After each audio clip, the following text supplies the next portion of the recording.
ओम शांति। आज 19 नवंबर 2021।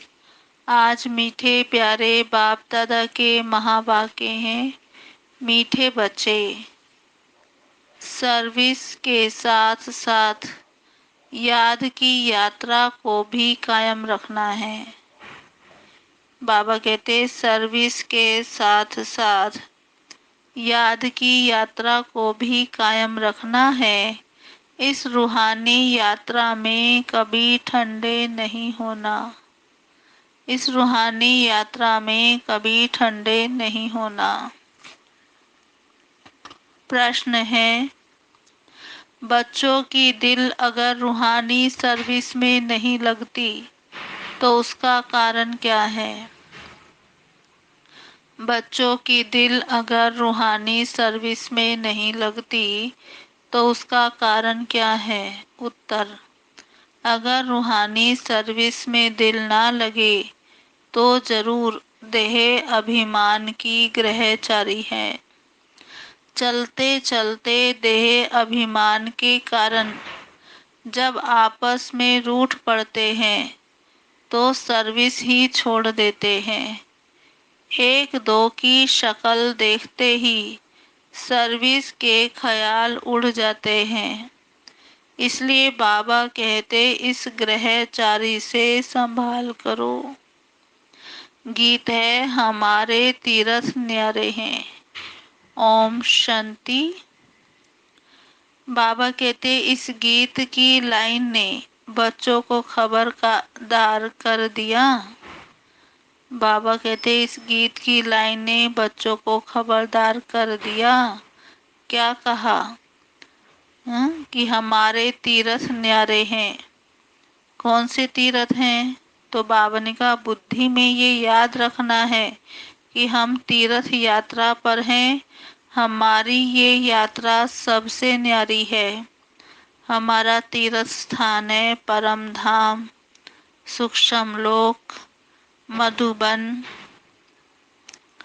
बाबा के सारे घर हमारे लिए तीर्थ स्थान है। तो बाबा ने कहा ये हमारी जो यात्रा है, तीर्थ यात्रा, ये सबसे न्यारी है। इस यात्रा को भूलो मत। यात्रा पर ही सारा मदार है। और तो जिस्मानी यात्राओं पर जाकर फिर लौट आते हैं और जन्म जन्मांतर यात्रा करते ही आते हैं। हमारे तीर्थ वह नहीं है। अमरनाथ में जाकर फिर मृत्यु लोक में चले आना। बाबा कहते तुम्हारी वह यात्रा नहीं है और सब मनुष्यों की वह यात्राएं हैं। तीर्थ पर जाकर चक्कर लगाकर फिर आए पतित बन जाते हैं। दुनिया में तो लोग तीर्थ यात्रा पर जाते हैं, चक्कर लगाते हैं, फिर आकर फिर वैसे के वैसे पतित बन जाते हैं। किस्म किस्म की यात्राएं होती हैं। देवियों के मंदिर भी अथाह हैं। विकारियों के साथ कितने यात्रा पर जाते हैं। लेकिन तुम बच्चों ने तो प्रण किया है निर्विकारी रहने का। बाबा कहते तुम निर्विकारियों की यह यात्रा है। निर्विकारी बाप जो एवर प्योर है उनको याद करना है। पानी के सागर को विकारी व निर्विकारी नहीं कहेंगे और ना उनसे निकली हुई गंगाएं ही निर्विकारी बनाएंगी। मनुष्य मात्र इतने तो पतित बन पड़े हैं, कुछ भी समझते नहीं। वह जिस्मानी यात्राएं हैं, अल्पकाल क्षण भंगुर। बाबा ने कहा वो हैं जिस्मानी यात्राएं, अल्पकाल क्षण भंगुर की यात्राएं। और ये सबसे बड़ी यात्रा है। तुम बच्चों को उठते बैठते यात्रा का ख्याल रखना है। यात्रा पर जाते हैं तो धंधा धोरी गृहस्थ व्यवहार आदि सब भूलना होता है। अमरनाथ की जय, भोलेनाथ की जय, बस ऐसे कहते जाते हैं। मास 2 मास तीर्थ यात्रा करके फिर आकर गंध में पड़ते हैं, फिर जाते हैं गंगा स्नान करने। उनको ये पता ही नहीं है कि हम रोज पतित होते हैं। गंगा जमुना पर रहने वाले भी रोज पतित होते हैं, रोज गंगा पर जाकर स्नान करते हैं। एक तो नियम होता है, दूसरे फिर बड़े दिनों पर जाते हैं, समझते हैं गंगा पतित पावनी है। ऐसे तो नहीं कि खास उस एक दिन पर गंगा पावन बनाने वाली बनती है फिर नहीं रहती। बाबा कहते ऐसा तो नहीं है ना कि खास एक दिन पर गंगा पतित पावनी बनती है और आगे पीछे नहीं रहती। जिस दिन मेला लगता है उस दिन तो वो पतित पावनी बन जाती है। बाबा कहते नहीं, वह तो है ही है, रोज भी जाते हैं स्नान करने। और मेले पर तो खास दिन, उस दिन सब जाते हैं। अर्थ नहीं जानते, गंगा जमुना चीज तो वही है, उसमें मुर्दे भी डाल देते हैं। अभी तुम बच्चों को रूहानी यात्रा पर रहना है। बाबा कहते अभी तुम बच्चों को रूहानी यात्रा पर रहना है। बस अब हम जाते हैं घर, इसमें गंगा स्नान करने व शास्त्र पढ़ने की कोई बात नहीं है। बाबा कहते घर जाने के लिए, परम धाम जाने के लिए गंगा स्नान करो या शास्त्र पढ़ो, ऐसी कोई बात नहीं है। शिव बाबा तो एक ही बार आते हैं, सारी दुनिया भी पति से पावन एक ही बार में बन जाती है। ये भी जानते हैं कि सतयुग है नई दुनिया, कलयुग है पुरानी दुनिया। बाप को आना है जरूर, नई दुनिया की स्थापना और पुरानी दुनिया का विनाश करने। ये उनका ही काम है, ये शिव बाबा का काम है, पुरानी दुनिया का विनाश और नई दुनिया की स्थापना करना। परंतु माया ने ऐसा तमोप्रधान बुद्धि बना दिया है जो कुछ भी समझते नहीं हैं। बाबा कहते प्रदर्शनी में कितने ढेर बड़े आदमी आते हैं, सन्यासी भी आएंगे फिर भी समझेंगे कोटों में कोई। तुम लाखों करोड़ों को समझाते हो तब कोई विरला आता है। प्रदर्शनी में कितनों को समझाया जाता है, तब कोई विरला ही आकर कोर्स करता है। इसलिए बहुतों को समझाना होगा। बाबा ने कहा आखिरी तुम्हारी ये जो समझानी है और ये जो चित्र आदि हैं ये सब अखबारों में पढ़ेंगे, अखबारों में छपते रहेंगे। सीढ़ी का चित्र भी अखबारों में छपेगा।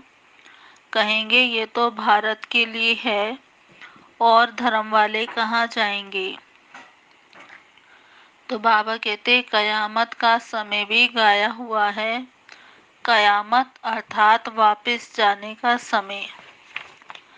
तो पुरानी दुनिया का विनाश और नई दुनिया की स्थापना होगी तो जरूर सब वापस जाएंगे ना। सबका विनाश होना है, नई दुनिया स्थापन हो रही है। ये बातें कोई नहीं जानते सिवाय तुम बच्चों के। तुम जान अभी तुम बच्चों को रूहानी यात्रा पर रहना है। बाबा कहते अभी तुम बच्चों को रूहानी यात्रा पर रहना है। बस अब हम जाते हैं घर, इसमें गंगा स्नान करने व शास्त्र पढ़ने की कोई बात नहीं है। बाबा कहते घर जाने के लिए, परम धाम जाने के लिए गंगा स्नान करो या शास्त्र पढ़ो, ऐसी कोई बात नहीं है। शिव बाबा तो एक ही बार आते हैं, सारी दुनिया भी पति से पावन एक ही बार में बन जाती है। ये भी जानते हैं कि सतयुग है नई दुनिया, कलयुग है पुरानी दुनिया। बाप को आना है जरूर, नई दुनिया की स्थापना और पुरानी दुनिया का विनाश करने। ये उनका ही काम है, ये शिव बाबा का काम है पुरानी दुनिया का विनाश और नई दुनिया की स्थापना करना। परंतु माया ने ऐसा तमो प्रधान बुद्धि बना दिया है जो कुछ भी समझते नहीं हैं। बाबा कहते प्रदर्शनी में कितने ढेर बड़े आदमी आते हैं, सन्यासी भी आएंगे फिर भी समझेंगे खोटों में कोई। तुम लाखों करोड़ों को समझाते हो तब कोई विरला आता है। प्रदर्शनी में कितनों को समझाया जाता है तब कोई विरला ही आकर कोर्स करता है, इसलिए बहुतों को समझाना होगा।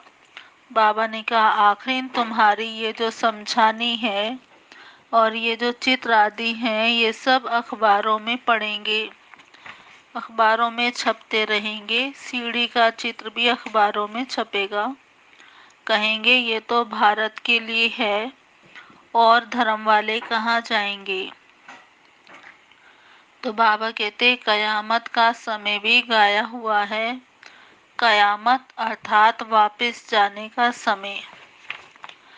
तो पुरानी दुनिया का विनाश और नई दुनिया की स्थापना होगी तो जरूर सब वापस जाएंगे ना। सबका विनाश होना है, नई दुनिया स्थापन हो रही है। ये बातें कोई नहीं जानते सिवाय तुम बच्चों के। तुम जान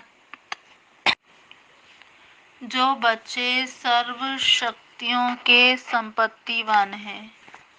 बाबा कहते जो बच्चे सर्व शक्तियों के संपत्तिवान हैं वही संपन्न और संपूर्ण स्थिति के समीपता का अनुभव करते हैं। उनमें कोई भी भक्तपन के व भिखारीपन के संस्कार इमर्ज नहीं होते। बाप की मदद चाहिए, आशीर्वाद चाहिए, सहयोग चाहिए, शक्ति चाहिए।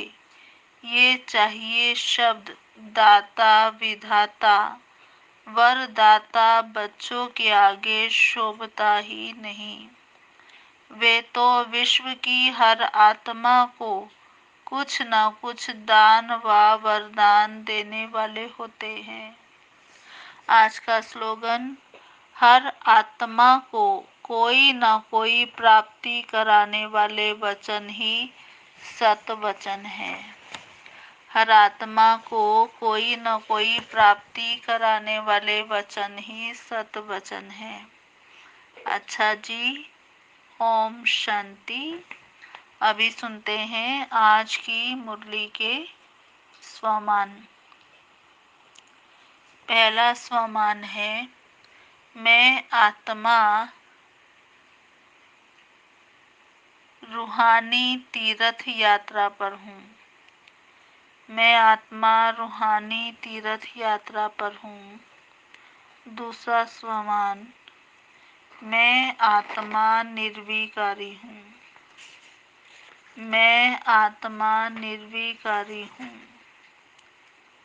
तीसरा स्वमान मैं आत्मा गोल्डन बुद्धि पारस बुद्धि बन रही हूँ। मैं आत्मा गोल्डन बुद्धि पारस बुद्धि बन रही हूँ। चौथा स्वमान मैं आत्मा देही अभिमानी हूँ। मैं आत्मा देही अभिमानी हूँ। पांचवा स्वमान मैं आत्मा आज्ञाकारी बच्चा हूँ। मैं आत्मा आज्ञाकारी बच्चा हूँ। और छठा स्वमान मैं आत्मा रूहानी सर्विस में मददगार हूँ।